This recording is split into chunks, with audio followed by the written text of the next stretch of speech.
Hey Dunchbags, what's going on? It's Landon Remixes here, and it is time for my review of the Sophomore studio album from ShockOne, A Dark Machine. ShockOne is a DJ and producer based out of Perth, Australia. Carl Thomas, the producer behind ShockOne, has been an active musician since the early 2000s and actually played in a band called Exogen with Rob Swire and Gareth McGrillen, aka Knife Party. Fittingly enough, Thomas had to deal with Warner Music, the same label that Pendulum was signed to for a long time, and despite 3 singles from his sophomore album, A Dark Machine, Bleed Black, and Underloved, releasing through Warner Music, it seems ShockOne has settled with MONSTERCAT for the full release of this project. Why it didn't end up getting released solely through Warner is beyond me. My guess is that they couldn't get their act together and MONSTERCAT struck a deal with them to release the rest of the project. I mean, the singles from this album have been releasing for over 2 years at this point, so that's the only thing that really makes all that much sense to me. Although I am glad MONSTERCAT ended up putting this album out, because otherwise I probably would have never heard it. Admittedly, prior to the release of ShockOne's MONSTERCAT debut run, I had not really listened to all that much of his music. I knew his song This Is Good Dubstep through Excision's 2016 Shambhala compilation, but that's pretty much it. But even then, I didn't think the song was great enough to get me hooked on ShockOne. Thankfully though, the song Run absolutely was enough to get me hooked, not only because of its absolutely maniacal vocal performance from the bloody beat roots, but because of its infectious bass stabs and its ascending and descending chord progression.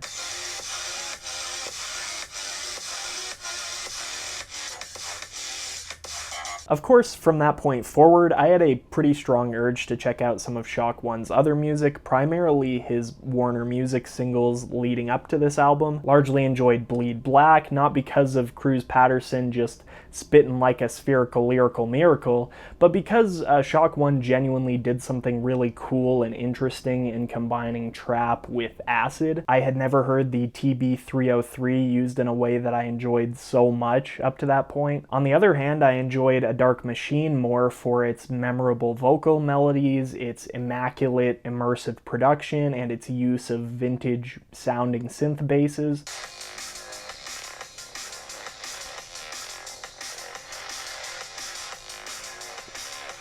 I just love the way those basses roll out and unfurl, it's so good. However, nothing for me quite matched the experience of listening to this album as a whole. For me, I'd actually say it's right up there with Haywire's Twofold Part 1 and Xylen's We Are Dust as one of the best LPs MONSTERCAT has ever released. Not because I think it's perfect, in fact, there are a couple tracks on this album that I feel very iffy about, but because the production is really, really good, it's got enough original ideas and variety to keep it afloat, and it also adheres quite nicely to a concept. Now, the concept that I think this album is going for went completely over my head the first few times I listened through it, but eventually I started to notice certain lyrical themes that are carried across a lot of the tracks on this album, and my brain kind of started to put the pieces together. The album seems to be about a person trying to break out of a toxic relationship and then just ending in the same place they started over and over again, using this kind of dystopian image of a test subject trying to break out of a lab as a metaphor. I think that the Dark Machine represents the cycle that this person has to go through every time they try to break things off and then end up getting sucked right back in. As Reha Lee sings in the title track on this album, leaving is easier than it seems. Run and Till Dawn showcase the protagonist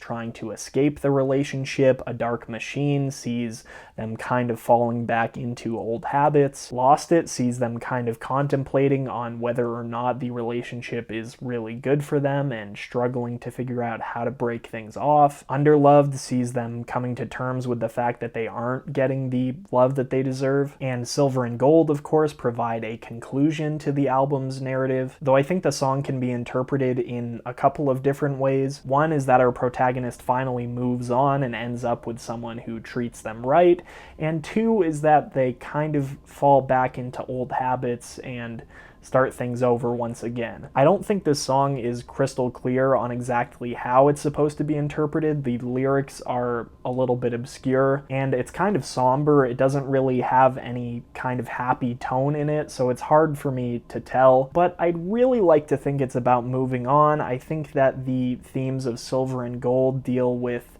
the protagonist struggling to figure out what's good for them and what's best for them. But ultimately, of course, it's up to your own interpretation. I could be completely wrong about everything here. I don't claim to be an expert on this subject or anything like that. And of course, songs like Bleed Black, Klaxon, and Pray For Me don't really feed into that narrative at all. So make of this album's concept what you will. That's just my interpretation, but obviously these tracks are connected in some way. Like I mentioned before, variety is one of the strong suits that this album has. We've got electro house, we've got progressive house, we've got a little bit of that acid trap blend that I mentioned earlier on Lost It. We get something like happy hardcore mixed with like rogue kitchen trap. Specifically, I think it sounds like Rattlesnake. We get some BROSTEP with a hint of psytrance on Pray For Me, and then of course there's quite a bit of drum and bass, but I feel even the drum and bass songs on this album aren't really all that comparable to each other. Till Dawn is more neuro-influenced. Of course, A Dark Machine, as I already said, is more atmospheric and immersive.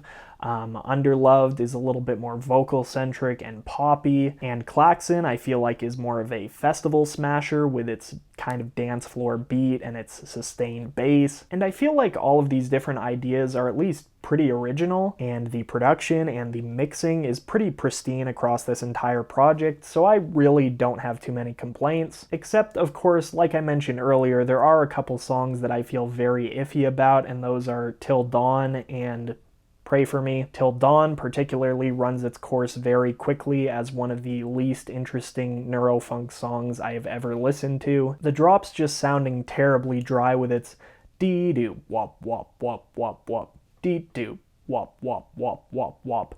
And like over and over again, this track kind of feels like it goes in circles. And then there's Pray For Me, which I think is a decent dubstep banger, but it also kind of sounds like everything in 2018, 2019, where it's, you know, a BROSTEP song with the psytrance elements. I feel like I've heard this exact same idea like 50 times at this point. Scrap those two songs and I think this album is pretty much perfect. The one last thing that I really wanted to mention about this album is that I think it's a pretty significant improvement over Universus. That is ShockOne's debut album, which I checked out on recommendation because someone told me they liked it greatly in comparison to A Dark Machine. However, I'm gonna pretty much totally disagree on that front. Universus came out in 2013, and it really sounds like a 2013 bass music album. A lot of generic presets that I would have expected to hear from just anyone from that time period. There are really only a couple songs from that project that I'd say hold up well today. Of course, I obviously can't tell whether A Dark Machine is going to hold up any better, but I have stronger faith that it's going to just because of all the different